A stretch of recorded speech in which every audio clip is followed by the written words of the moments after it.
มรหรือพม่าพวกกะเหรี่ยงอิหยังแบบนี้ที่ว่าประเทศไทยนี่มาเฮ็ดงานอยู่ประเทศไทยและว่าบ่ได้เป็นบุญเป็นหนี้บุญคุณของประเทศไทยนี่เจ้าพรคิดว่าจั่งใดอันนั้นมันก็แล้วแต่เขาแต่สำหรับโตพรบอกได้เลยว่าคันบ่มีประเทศไทยชีวิตพรก็คือบ่ได้เปลี่ยนแปลงขนาดนี้สำหรับโตพรเองพรบอกได้เลยขอบอกขอบใจประเทศไทยแล้วก็ขอบอกขอบใจเจ้านายถ้าพรบ่มีประเทศไทยชีวิตพรก็คือบ่ดีขึ้นครอบครัวพรก็คือบ่ดีขึ้น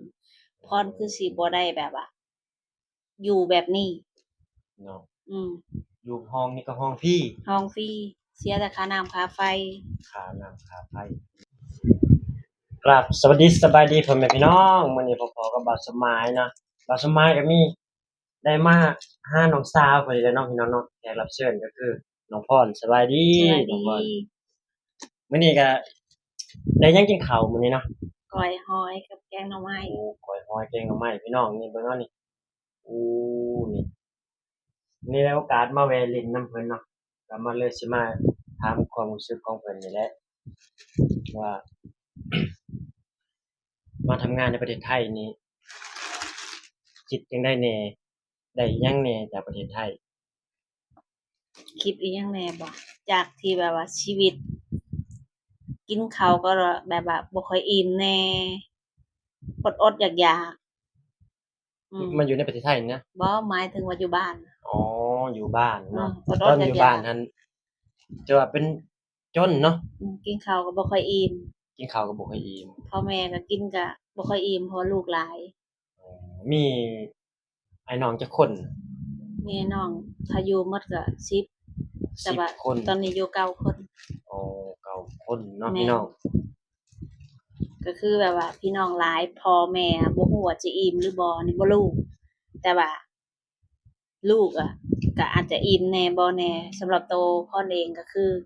กินข้าวก็บ่ค่อยอิ่มเพราะว่ากลับมาน้อยกินน้ำเหมือนกินน้ำแทนต้องกินน้ำหลายกินน้ำหลายๆยังว่าในหมู่บ้านนี่ถือว่าเป็นคนยากจนที่สุดในหมู่บ้านๆถามว่ายากจนบ่ก็ยากจนอยู่บางเทื่อกลางคืนเนี่ยพ่อเพิ่นก็ไปก้านกบก้านปลาจั่งซี้เพิ่นก็ไปก้านแล้วบัดนี้กลางคืนจั่งซี้เพิ่นก็ปิ้งแล้วเพิ่นก็มากินเพิ่นก็เลยถามว่ากินบ่นางพรก็เลยบอกบ่เห็นพ่อแบบว่า ตอนกินกับน้องหลายๆแล้วเพิ่นบ่อิ่มเพิ่นพ่อก็เลยบอกบ่กินกินโลดพ่อก็เลยว่าจั่งซี้แล้วบัดนี้คิดจังได๋ว่าจะตัดสินใจมาประเทศไทยก็เพราะความเพราะเฮ็ดบ่ว่าโดนบันดาลใจจั่งใดจังว่าจะลงมาก็คืออยากพ้นความทุกข์อ๋อคือเพิ่นอยากพ้นความทุกข์เนาะแม่นพี่น้องเนาะ อยากพ้นความทุกข์ความยากก็หลังคือจากที่ว่าลงมาประเทศไทยแล้วความบัดนี้มันเป็นจั่งใดแหน่บัดนี้ความเป็นอยู่ในประเทศไทยเนี่ยทุกข์ความเป็นอยู่บ้านทุกข์กว่าอยู่บ้านบ่หรือว่าดีกว่าอยู่บ้านดีกว่าอยู่บ้านอืมพรยอมรับเลยว่าดีพรมาอยู่ประเทศไทยนี่ดีทุกอย่างถึกถึกแบบว่าเจ้านายก็ดีอาเพิ่นก็รักคือจั่งลูกเพิ่นคือว่าเพิ่นดูแลดีอันนี้พรยอมรับเลยเป็นอิหยังมาเพิ่นก็เบิ่งอืมคือเพิ่นดูแลเบิดแม่นส่ำคนในครอบครัวเดียวกันแม่น อ๋อมาเฮ็ดอยู่นี่มาเฮ็ดงานอยู่ประเทศไทยจักปีแล้วมาเฮ็ดตั้งแต่น้อยๆอันนี้ก็จน31ปีแล้วตั้งแต่น้อยๆจนตั้งอายุ31ปีแล้วพี่แม่นน้องป๊าดโตก็หลายปีเนาะตั้งแต่อายุ12 12ปัจจุบันนี่31ปี31ปีแล้วพี่น้องโอ้ก็ถือว่าน้อยนะเว้าตรงๆก็คือคันเว้าตามความเป็นจริงก็ประจำเดือนก็ยังบ่มีเลยแหละ อ๋อ ประจำเดือนก็ยังบ่มียังบ่ทันรู้จักอิหยังเลยตอนนั้นยังบ่รู้จักหยังเลยอ๋อนี่เนาะคือความเออก็คือแบบว่าสู้และอดทนของเพิ่นเนาะเพราะอยากแม่นเพราะว่าบ่อยากให้วิตความทุกข์ยากแม่นเนาะที่คนอื่นยังสิบ่ได้เว้าให้เนาะแม่นอืก็คืออยากมพ้นตรงนั้นคือแบบว่าจากที่แบบว่าแม้แต่วัยๆอะวัยๆมีเด็กน้อย3คนน่ะยังบ่มีเงินซื้อคิดเบิ่งแค่นั้นน่ะ พี่น้องไว้ๆแค่ห่อหนึ่งอืมยังบ่มีเงินซื้อแม่นยังบ่มีเงินซื้อเลยเวลาเขาเจ้ากินก็เบิ่งปากเขาเนาะเบิ่งเขาเจ้ากินย้อนความจนเนาะพี่น้องบ่มีเงินซื้อฮอดมาม่าอืม แต่ว่าไวๆเนี่ยมีเด็กน้อย3คนในเซเว่นนี่ก็บ่มีเด้แต่ว่าโลตัสบ่รู้ว่ามีหรือบ่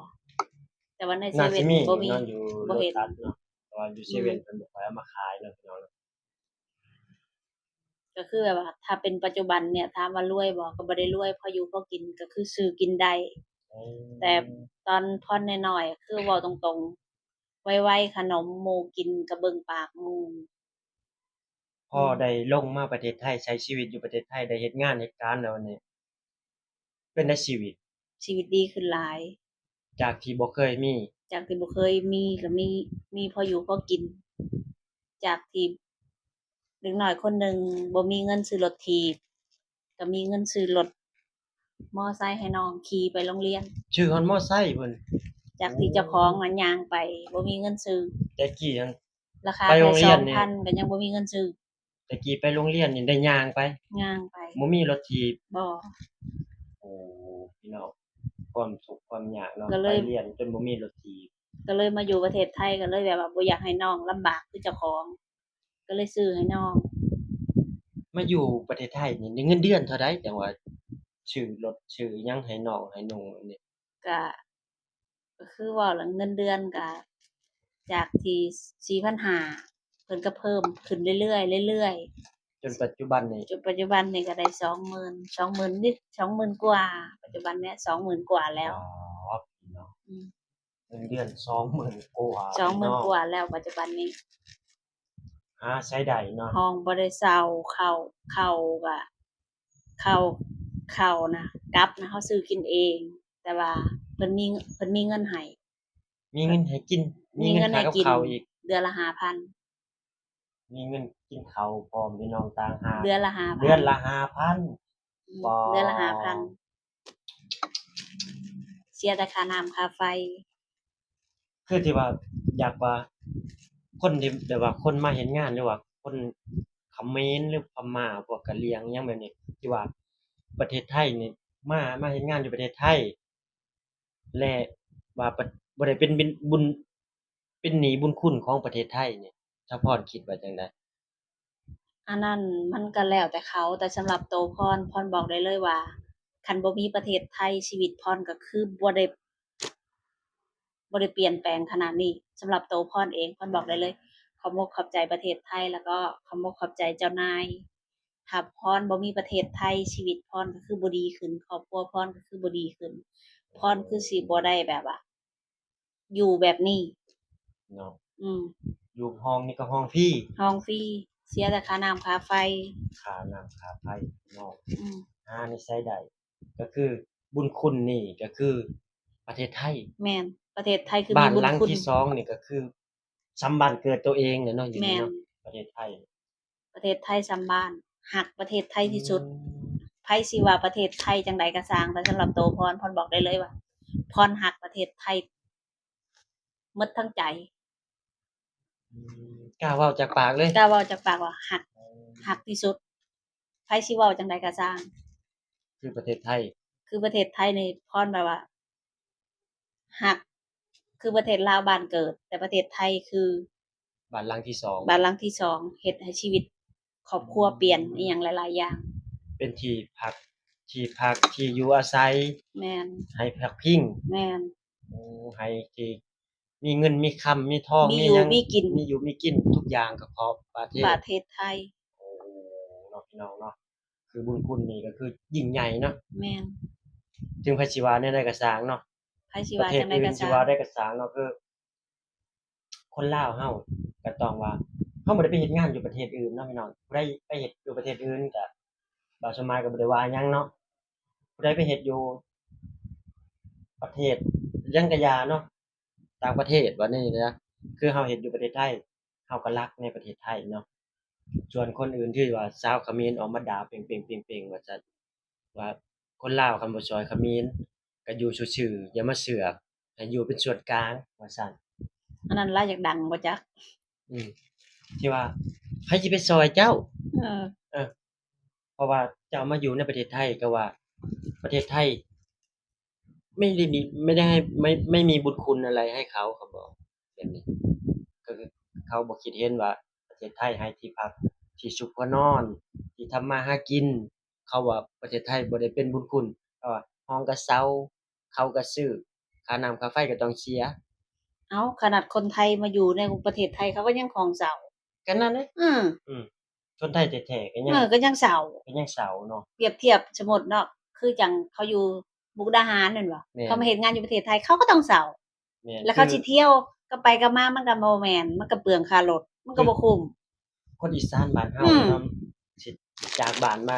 าสู่เมืองกรุงเนาะพี่น้องสู่เมืองหลวงนี่บ่ว่าประเทศใดก็สร้างเนาะคันอยู่เฮ็ดงานบ้านหรือว่าเฮ็ดงานโรงงานได้งานที่ดีเพิ่นมีห้องพักห้องหยังให้อยู่ก็ถือว่าโชคดีแม่นเป็นบุญคุณของเฮาเนาะแม่นเป็นบุญวาสนาของเฮาแต่นี่เพิ่นให้ที่พักที่ซุกหัวนอนที่หยังทุกอย่างแต่ว่าประเทศไทยบ่ได้มีบุญคุณเพิ่นว่า อันนั้นน่ะเราอยากดังอืมอันนี้เราอยากดังถามจากปากเด้ออยากพากหยังถึงที่ว่า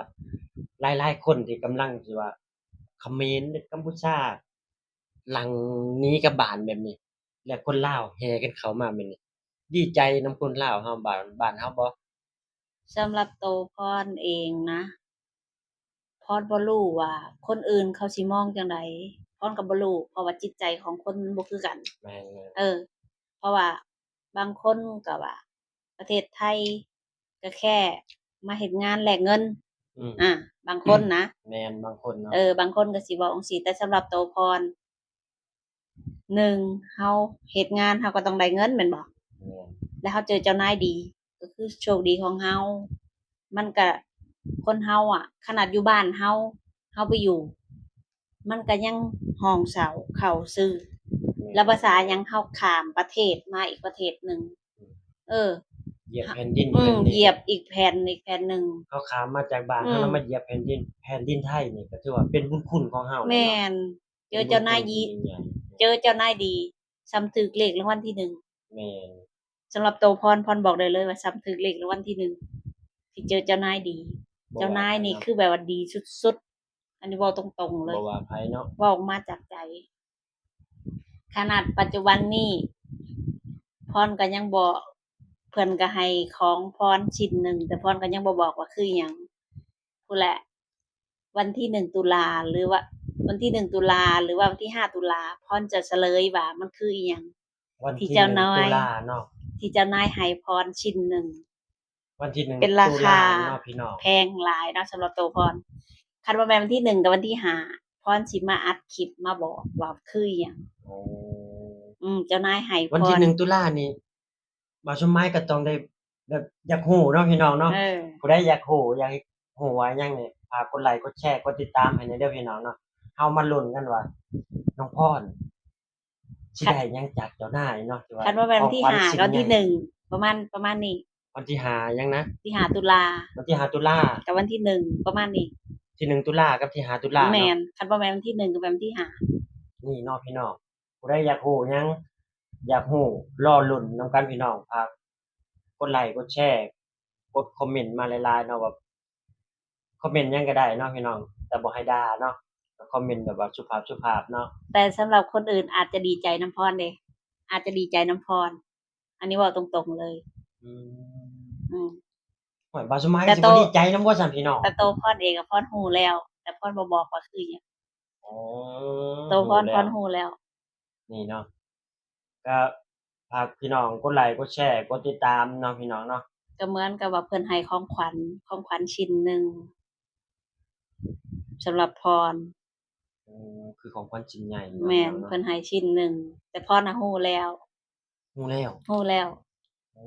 เนาะพี่น้องรอลุ้นนำกันเนาะพี่น้องว่าสิเป็นหยังเนาะบ่สมัยก็สิมาลุ้นคือกันเด้อพี่น้องอยากลุ้นนำเพิ่นเนาะบ่สมัยก็สิมาขออนุญาตถ่ายคลิปนำเพิ่นอีกเนาะอัดคลิปนำเพิ่นอีกว่า รางวัลชิ้นนั้นน่ะมันคืออิหยังเนาะพี่น้องเนาะถ้ามาลุ้นนำกันเนาะเอ้าคลิปนี้บ่าวสมายก็สิได้จบคลิปไปเพียงส่ำนี้เนาะพี่น้องเนาะฝากพี่น้องกดไลก์กดแชร์กดติดตามฝากเป็นกำลังใจให้บ่าวสมายหน่อยเด้อครับเนาะเพื่อสิได้มีกำลังใจเฮ็ดคลิปต่อๆไปเนาะคันอยากให้เรามาหาน้องพรเพิ่นอีกก็คอมเมนต์เนาะพี่น้องเนาะว่าเราสิมาลุ้นว่าสิเป็นหยังสิเป็นจั่งใดอีกเนาะว่าของขวัญชิ้นใหญ่ของเพิ่นสิเป็นหยังเนาะพี่น้องเนาะ คลิปนี้บ่าวสมหมายก็สิได้จบคลิปไปเพียงส่ำนี้เนาะพี่น้องเนาะขอกล่าวคำว่าสบายดีและสวัสดีครับผมสบายดี